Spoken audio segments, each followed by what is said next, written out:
Sir, I have been to Jammu and Kashmir and have seen the trauma and pain that the people are suffering there because of the so-called jihad of some Muslims. Sir, my question is that does Islam support such activities? If no, then what actually the word jihad means? Is it in accordance with the 56th verse of the 7th chapter of Quran, which says, do not mischief, or the 40th verse of 42nd chapter, which says, forgiveness is better than retaliation, or the 32nd verse of the 5th chapter, which states, if anyone killed a person, he kills the mankind. Sir, I have one more question in the same context, and it is that does Islam teaches to give priority to the religion, that is dharma or mazhab, before the country or motherland, that is Matribhumi or Qaum? Thanks a lot. The brother asked me very good questions. The first question is regarding concept of jihad. He says that why are people fighting? He's been to Kashmir. About jihad, does Islam encourage this fighting? What is the meaning of jihad?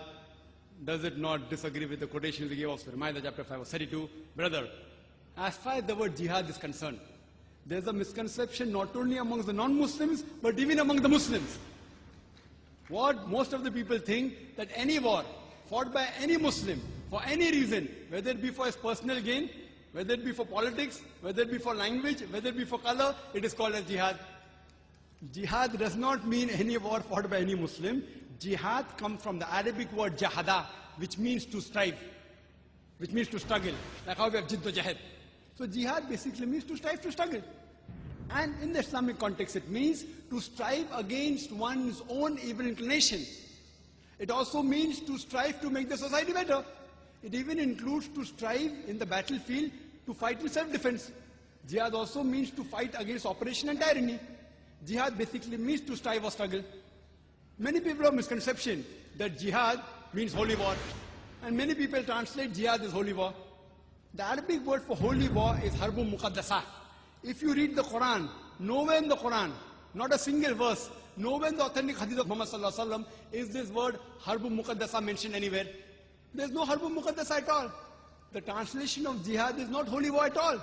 This word holy war was first used by the historians to describe the crusades of the Christians, who spread Christianity and who killed thousands of people in the name of Christianity. Unfortunately today, many people, including so-called Muslim scholars, inverted commas, they translate jihad as holy war. It's a mistranslation.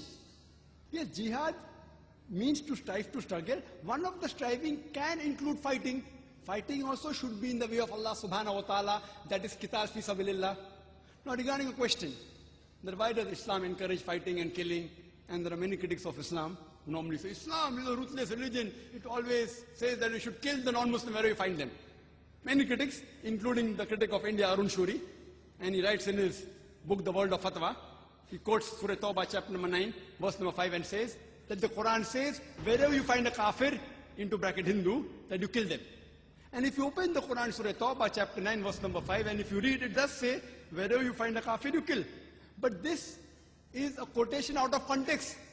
For the context, if you read the first few verses, it speaks about a peace treaty between the mushriks of Makkah and the Muslims. If you read Surah Tawbah, chapter 9, first few verses, it speaks about a peace treaty between the Muslims and the mushriks of Makkah. Now this peace treaty was unilaterally broken by the mushriks of Makkah. By the time Allah subhanahu wa ta'ala reaches verse number 5, He gives them an ultimatum to the mushriks and He tells them, put things straight in 4 months' time, otherwise the declaration of war.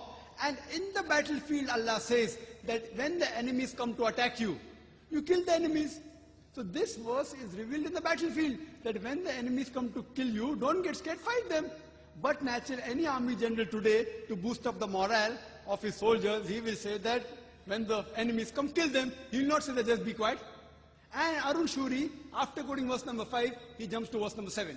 Because verse number 6 has the reply. Surah Tawbah chapter 9 verse number 6 says that if the kafir, if the enemy seek asylum, if they want peace, don't just give it to them. Escort them to a place of security. If the enemy wants peace or asylum, escort them to a place of security. Today, the most merciful army general, maximum will tell his soldiers that let the enemy go. Here Allah says, don't just let them go, escort them to a place of security. So whenever these verses are there of killing, including the verse of Surah Anfal, chapter 8, verse number 60, when they say that, prepare your steed, and be prepared, attack the enemy. The next verse says, but if the enemy is inclined towards peace, you give it to them. So almost all the verses we talk about fighting. After that it says that if they want peace, peace is better.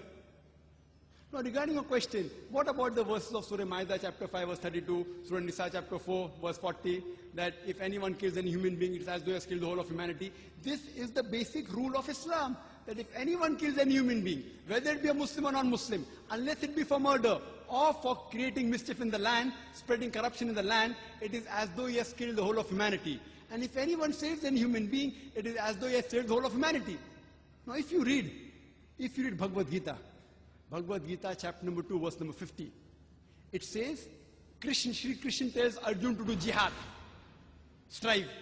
If you read Mahabharata talks about thousands of verses of fighting, thousands of verses, many number of times more than what the Quran speaks. Mahabharata is a scripture, as you may be aware, it talks about a feud, a fight between the Pandavas and the Kauravas. The 5 brothers Pandavas and 100 brothers Kauravas fight. And Bhagavad Gita is a part of Mahabharata, 18 chapters in which Shri Krishna, Lord, he gives advice to Arjun. Arjun says in Bhagavad Gita chapter number 1, verse 42 to 46, that I would prefer getting killed unarmed rather than fighting my cousins. How can I fight my cousins? The Kauravas, my cousins. I would prefer getting killed unarmed rather than fight. Immediately Lord Krishna, you know what does he say? In chapter number 2, verse number 2 and 3 says that how could such impure thought come in your mind? It is sinful. How could you become so impotent? How could your heart become so weak? So Lord Krishna says such thoughts are impotent. They are impure. They are sinful. It will prevent you from going to the heavenly planets, going to Jannah. After that, Bhagavad Gita, chapter number 2, verse number 31-33 says, he says, Lord Krishna, he says to Arjun, that it is the duty of a Kshatriya to fight. If he does not fight, he shall not go to heaven. And if you do not fight, you are doing a sin. So if you analyze in Bhagavad Gita, Krishna says that you have to fight. Imagine if I take verses of Bhagavad Gita and say that Lord Krishna tells Arjun that you have to kill your relatives. If I quote out of context, it will be devilish. But in context, it is Lord Krishna says that if you have to fight against falsehood, for the truth, you can fight against anyone, even if it be your relatives. So now in context, it makes sense that if you have to fight for justice, even if it be against your relatives, there's no problem. So that is the message of Bhagavad Gita and Mahabharata, fighting truth against falsehood. The moment I tell a Hindu about Mahabharata and Bhagavad Gita, he has the knowledge. He says, no, but Mahabharata and Bhagavad Gita is a fight between truth and falsehood. That is the same thing what's mentioned in the Quran. So the moment I quote to you Bhagavad Gita, Mahabharata, you understand the Quran better. And furthermore, many people say, oh, this Quran talking about jihadi. If you do jihad, if you die, you go to Jannah. Many critics, including Arun Shuri, quote, and they quote the even hadith of Sahih Bukhari, volume number 4, in the book of Jihad, chapter number 2, hadith 46. It says that a mujahid is a person who strives in the way of Allah subhanahu wa ta'ala, and Allah alone knows who strives. And further a prophet said that if a mujahid dies in the battlefield, he shall go to Jannah, he will get paradise. But if he returns back, if he does not die, he will return back with the booty of war. This hadith and several verses of the Quran are quoted by the critics of Islam. I wonder how could the Hindu critics quote these things? Haven't they read the Bhagavad Gita? Haven't they read the Mahabharata? Even Shri Krishna, he mentioned in Bhagavad Gita, chapter number 2, verse number 37, O Arjun, O son of Kunti, rise up and fight. Even if you're killed, no problem, you will go to heaven. And if you return back successfully, you will get the good riches of this earthly world. Same thing as the hadith. So when Krishna says to Arjun that fight, if you are killed, no problem, you will go to heaven. If you return back successful, you will get the riches of the world. That is the same thing what Sahih Bukhari says, what the Quran says. So therefore, you should understand each other better by reading the scripture. So Islam allows fighting as a last resort, in self-defense or to fight against oppression, otherwise no. And jihad means to strive, to struggle. Now coming to your second question, which is more important? Which is more important, following the rules of the country or following the mazhab, the deen? It is like you asking me, who do I belong to first? Do I belong to my father or my mother first?